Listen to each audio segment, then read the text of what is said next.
মধুপুরকে tata জানিয়ে আমরা চলেছি এখন শিমুলতলার উদ্দেশ্যে। আর এখানেই তুলে ধরবো আপনাদের সামনে সেই সময়কার বাঙালিদের ফেলে আসা ভাস্কর্য শিল্প স্থাপত্য। আর জার্নিটি যদি আপনারা বাই রোড কলকাতা থেকে করেন তাহলে কলকাতা থেকে দুর্গাপুর এক্সপ্রেস হয়ে ধরে বর্ধমান, আসানসোল, গোবিন্দপুর, গিরিডি হয়ে দেওঘর কাটিয়ে চলে যাবো শিমুলতলা। কলকাতা থেকে গড় দূরত্ব আপনাদের মোটামুটি 400 থেকে 410 কিলোমিটার পর্যন্ত পড়বে। আর পথে পাবেন এই ধরনের সুন্দর সুন্দর দৃশ্য, যা উপভোগ করতে করতে অনায়াসে পৌঁছে যেতে পারেন কলকাতা থেকে শিমুলতলা। কিন্তু আমরা আগের দিন স্টে করেছিলাম মধুপুরে, তাই আমরা বাই রোডেই বেরিয়ে গেলাম মধুপুর থেকে শিমুলতলার উদ্দেশ্যে। কিছুটা গুগল বাবাজির উপর ভিত্তি করে, কিছুটা স্থানীয়দের সাহায্য নিয়ে আমরা আমাদের আজকের জার্নি শুরু করেছিলাম। আর বেশ খিদেও পেয়েছিল, তাই পথে দাঁড়িয়ে পড়লাম কিছু জলযোগ করার জন্য। এখানে চা সাধারণত দুভাবে তৈরি হয়, একটা হচ্ছে সসপ্যানে, যেটা আমরা কলকাতায় খেয়ে থাকি, আর এটা হচ্ছে মাটির হাঁড়িতে একটা হয়। এটাকে এখানে লোকাল ভাষায় বলা হয় কুল্লার চা। মাটির হাঁড়িতে চা তৈরি করা হচ্ছে, এটা কুল্লার চা, ওটা হচ্ছে নর্মাল চা। কুল্লার চা খেয়েছো বাবুদা? হ্যাঁ, কুল্লার চা খেয়েছো? ওই যে মাটির হাঁড়িতে যেটা হচ্ছে ওটা হচ্ছে কুল্লার চা। তাহলে কচুরিটা খেয়ে তারপর খাবো, চলো। তো নিয়ে নিয়েছি, কচুরি আছে, চানার তরকারি আর পেঁয়াজ। বাবুদা অলরেডি খাওয়া শুরু করে দিয়েছি। কেমন লাগছে? এখানে সাধারণত এই ধরনের খাওয়া দাওয়ারই বেশি পাওয়া যায়, বুঝলে? ওই লিট্টি, নাহলে এই ধরনের কচুরি, নাহলে ওই সিঙ্গাড়া, নাহলে ঘুগনি। যেহেতু আমরা মাছে ভাতে বাঙালি, তাই চিরাচরিত স্বভাব অনুযায়ী লিট্টি আর ছাতুকে সরিয়ে রেখে কচুরি খেয়েই বেরিয়ে পড়লাম আমাদের গন্তব্যে। পথে এরকম সুন্দর দৃশ্য উপভোগ করতে করতে পৌঁছে গেলাম আমাদের আজকের গন্তব্য অনন্য রিসর্টে। এখানে জানিয়ে রাখি, মূলত দুটি রিসর্ট এখানে খুব বড়। প্রথমটির নাম আমি নিতে চাইছি না, কারণ সেখানে একটু আমাদের সাথে মিসবিহেভ করা। দ্বিতীয়টি হচ্ছে অনন্যা, আর আজকে আমরা থাকবো ওই অনন্যা রিসর্টে। এবার আমরা ঢুকবো হোটেলে। তো আগেই বললাম কেন আমরা পুরনো বাড়ি নিয়ে নিই। তো এবার দেখাবো আমাদের হোটেলটা। তো চলো দেখা যাক। এটা হচ্ছে আজকে আমাদের রাত্রি যাপনের নিবাস। দেখে ভাবছেন পুরনো নেবো না, তাও কেন পুরনো জিনিস দেখাচ্ছি। অ্যাকচুয়ালি এটা পুরনোই বটে, অবশ্যই পুরনো, তবে এটা শুধুমাত্র রিসেপশন পারপাসে ইউজ হয়। আর থাকার জন্য আমাদের জন্য যেটা হচ্ছে সেটা হচ্ছে এটাতে আমরা রয়েছি একদম 4th ফ্লোরে, একদম টপে। তো চলো ভেতরটা তোমাদের রুমটা দেখাবো সব কেমন আছে না আছে। গুড মর্নিং গাইস, এটা হচ্ছে আমাদের বেড, আলো পড়ে রয়েছে। আর এই হচ্ছে রুম। এইখানে একটা জানলা, এখান থেকে বেশ ভালো ভিউ দেখা যায়। আর এখান থেকে আরও দুর্ধর্ষ ভিউ দেখা যায়। একটা সময় কিন্তু এখানেই নেমেছিল সেই ভালোবাসা অভিনীত আমাদের তাপস পাল ও দেবশ্রী রায়, উৎপল দত্ত। এখান থেকেই নেবে অনুপ কুমার কিন্তু টাঙা ধরিয়ে দিয়েছিল সেই বরপক্ষের বাবাকে। হাওড়া কিংবা শিয়ালদা থেকেও আপনারা চাইলে অনায়াসে আসতে পারেন এই শিমুলতলা রেলওয়ে স্টেশন। টাইমিং হচ্ছে এই ধরনের ট্রেনগুলো নেবেন যেগুলো মোটামুটি আপনাকে সকাল সকাল ঢুকিয়ে দেবে, তাহলে আপনার কাছে পুরো দিনটা থাকবে। এসে চটপট করতে একটা রুম নিয়ে নেবেন আর তারপরেই বেরিয়ে পড়েন ঘুরতে। আর চলুন, কোথায় রুম পাওয়া যায় না পাওয়া যায় সে ব্যাপারেও কিছুটা আপনাদের ধারণা দেবো। আমরাও ইউটিউব দেখে এসে এখানে এই বাড়ি সেই বাড়ি খুঁজতে গিয়ে বেশ নাজেহাল হয়ে পড়েছি। আর যে বাড়িগুলো পাচ্ছিলাম বড্ড অস্বাস্থ্যকর, ড্যাম্প পড়া দেওয়াল, পুরনো একটা রাজকীয় ব্যাপার থাকলেও কিন্তু স্বাস্থ্যকর মোটেও নয়, হাইজেনিক একদমই না। বাথরুমটাও নোংরা, বিছে বেরিয়ে যাবে কে জানে। বাথরুমটাও নোংরা। তাই আমরা ঠিক করলাম হোটেলে থাকবো আর বাকি বাড়িগুলো সব আপনাদেরকে ঘুরিয়ে দেখাবো। তো ওখান থেকে কোনো টোটো পাচ্ছিলেন বলে আমরা স্টেশনে চলে এলাম। এখানে প্রচুর টোটো, একটা টোটোর সাথে কথাবার্তা বলে বার্গেনিং করে বেরিয়ে পড়বো ঘুরতে। অবশেষে আমরা টোটো পেয়ে গেছি, আর টোটো পেটে একটু বেশ খেসারত করতে হয়েছে কি। তবে একজন চেনাশোনা ছিল, তার মারফতে একটু কম সময়ে মোটামুটি হয়ে গেল। আর আমরা যে লোকেশানগুলো আছে কভার করব সেগুলো হচ্ছে নাম্বার 1 দারারা ফলস, তারপর যাব লাট্টু পাহাড়, তারপরে যাব রাজকুটি, আর সবথেকে মূল আকর্ষণ যে শুটিংগুলো যেখানে যে বাড়িটাতে হয় ওই বাড়িটা আমরা যাব। প্রতিবারে ঘোরার থেকে এবারে ঘোরাটা ছিল আমাদের একটু অন্যরকম। এবার আমরা কোনো কিছু প্ল্যানিং করে বেরোইনি, তবে চিন্তা করবেন না, আমরা সব কিছুই প্ল্যান করে খুঁটিনাটি তথ্য সাজিয়ে উপস্থাপনা করবো এই ভিডিওর মাধ্যমে আপনাদের সাথে, যাতে এই ভিডিওতে আপনাদের প্রতিটি পদে পদে সাহায্য করতে পারে। কোথায় থাকবেন, কিভাবে খাবেন, টোটো কিভাবে বুক করবেন, কিভাবে ঘুরবেন, টোটাল ডিটেলসটা নিয়েই আপনাদের সামনে তুলে ধরব এই ভিডিওটি। আজকের জার্নির আমাদের প্রথম গন্তব্যস্থল হলো ধারারা ফলস। শিমুলতলা রেলওয়ে স্টেশন থেকে এর দূরত্ব প্রায় 21 কিলোমিটারের কাছাকাছি। যেতে সময় লাগবে প্রায় 40-45 মিনিটের কাছাকাছি, যেহেতু আমরা টোটো করে যাচ্ছি।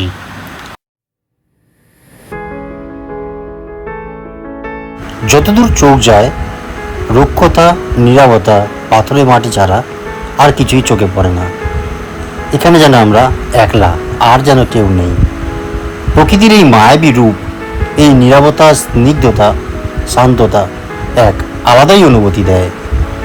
এই অনুভূতি উপভোগ করতে হলে আপনাদেরকে এখানে আসতে হবে বর্ষাকালে। আমরা যেই সময় গেছি এই সময় এই ঝর্ণা বা এই নদীর গতিপথ একদমই শুকনো ছিল। বর্ষাকালের রূপ থাকে আরও সুন্দর। ড্রোনের মাধ্যমে কিছু ভিডিও আপনাদের জন্য তুলে ধরলাম, উপভোগ করুন এবং অবশ্যই জানাবেন কেমন লাগলো।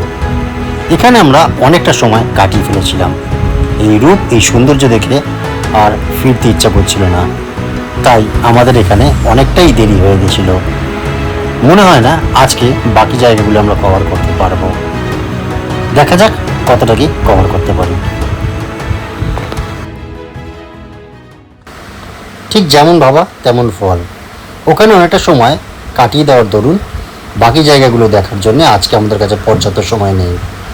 তাই আমরা যেইটুকুনি সময় হাতে আছে সেইটুকুনি সময় এখানকার ফেলে যাওয়া বাঙালিদের পুরনো ভাস্কর্য শিল্প ও কোঠাবাড়িগুলো ঘুরে দেখব।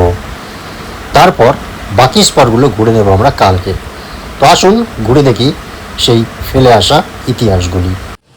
দেখতে পাচ্ছেন ইতিহাস এইভাবে যুগের পর যুগ, প্রজন্মের পর প্রজন্ম এইভাবেই দাঁড়িয়ে রয়েছে আমাদের বাঙালিদের ইতিহাস।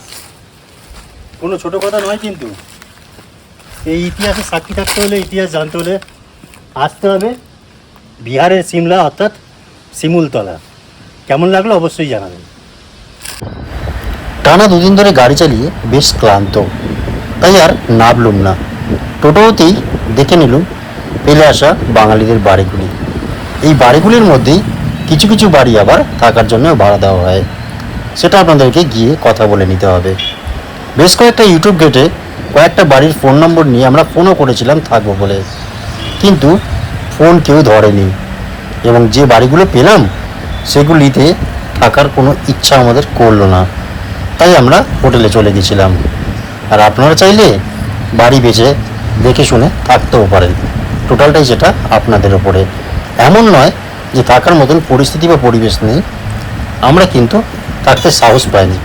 বেশ গা ছমছমে একটা অনুভূতি। যাবেন নাকি শিমুলতলা? তো আজকে আমরা যে ভাইয়ের সাথে ঘুরলাম তার সাথে আলাপ করি। তোমার নাম কে ভাই? সুরজ। সুরজের সাথে আজকে আমরা শিমুলতলা পুরো এক্সপ্লোর করলাম, দারুণ ঘুরেছি আমরা। तो आसन परिचय कर दी। अच्छा सूरज भाई, कोई अगर तुम्हारे साथ घूमना चाहे तो तुमको कांटेक्ट कैसे करेगा? नंबर क्या है? नंबर 99 है। थोड़ा जोर से बोलो। 99 है, 3 है, 4 है, 0 है, 52-706।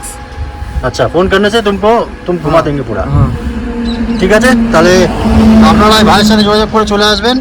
ঠিক আছে ভাই, থ্যাংক ইউ। হ্যাঁ, ঘুরতে ঘুরতে মোটামুটি এখন আমরা ক্লান্ত আর খিদেও বেশ পেয়েছে, তাই এসে দাঁড়ালাম একটা তেলে ভাজার দোকানে। জানি তেলে ভাজা খাওয়াটা ঠিক হবে না, কিন্তু উপায় নেই, এখানে তো কিসের ছাড়া অন্য কিছু নেই। কি সকালে কোনো রকম ছাতু খেয়েছিলাম, এবারে তো ছাতু দেখতে পাচ্ছি না, বাধ্য হয়ে এটা খেতে হবে। খেয়ে নিই। কলকাতা কিংবা পশ্চিমবঙ্গের মতন সেই ধরনের বাঙালিয়ানা স্ট্রিট ফুড পাওয়া না গেলেও বেশ ভালোই স্ট্রিট ফুড ওখানে পাওয়া যায়। তার মধ্যেই বেছে বেছে কয়েকটি আমরা নিয়ে নিলাম বিকেলবেলার টিফিন ছাড়ার জন্যে। অনেক ইউটিউবারকে দেখেছি স্টেশনে নেবে আগে গুপ্তা সুইটসে আসে, বিশেষত যখন শিমুলতলায় নামে। তাই আমিও চলে এসেছি দেখা দেখি যে কী এমন এখানে পাওয়া যায় যে সবাই এখানেই আসে আর নাম করে। তো চলো দেখা যাক। শিমুলতলা মানেই স্ট্রিট ফুড, আর স্ট্রিট ফুড মানেই সব থেকে সেরা এই গুপ্তা সুইটসের ফুড। দোকান থেকে বুঝতেই পাচ্ছেন বিশাল পুরনো দোকান। আসুন দেখে নেওয়া যাক এই দোকানের ভিতরে কি কি পাওয়া যায় আর কেন এই দোকান এত फेमस। छाना मुर्गी है, छाना मुर्गी स्पेशल आइटम खाली यहीं पे मिलता है सिमुलतला में ना भैया, और कहीं पे नहीं मिलता है। कितना रेट कितना है इसका? 400 रुपया किलो। 400 रुपये किलो। তো চলো নিয়ে যাক, নিয়ে টেস্ট করে দেখা যাক কেমন। ও দেখুন, একা ঢুকে দিব্যি ছটাতে শুরু করে দিয়েছে। প্রথমবার খেলাম তাই তো, চলো আমিও টেস্ট করে দেখি। ও আমার জন্য নিয়েছো, তাহলে চলো চলো আমিও খেয়ে দেখি। হাতে তুলে নিয়েছি, টেস্ট করে দেখা যাক। দারুন, মানে মিষ্টি কম। মিষ্টিটা কম, ছানাটাকে ভালো করে ভেজে তারপর সেটাকে রসে ডোবানো, তাই তো? রসেই লাল হয়, ঘি হয় না, রসেই লাল হয়, মানে রসেই লাল করা, ঘিয়ে ভাজা নয়। দারুণ টেস্ট, মানে রসেই ভেজে এরকম লাল টুকটুকে করে যায়। ও ওই জন্যে নতুন নতুন জায়গায় ঘুরে বেড়াতে হয়, নতুন নতুন কিছু আবিষ্কারের সন্ধান। তো আপনারা হলে ট্রাই করতে ভুলবেন না কিন্তু, আর দারুণ জিনিস যারা মিস করবেন।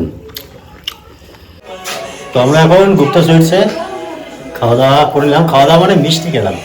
আর আপনারা আসতে কিন্তু ভুলবেন না, দারুণ মিষ্টি, কোনো প্রমোশন নয় কিন্তু, খেয়ে দিয়ে ভালো লাগলো, তাই মন থেকে বললাম। একটা দারুণ জিনিস আর নতুন জিনিস খেলাম, তাই চাই আপনারাও খান। ভালো থাকবেন। আরে আরে চললেন কোথায়, দাঁড়ান, নেক্সট পর্বে আপনাদের থাকছে শিমুলতলার রাজবাড়ি আর লাট্টু পাহাড়। চ্যানেলটাকে সাবস্ক্রাইব করে দিন।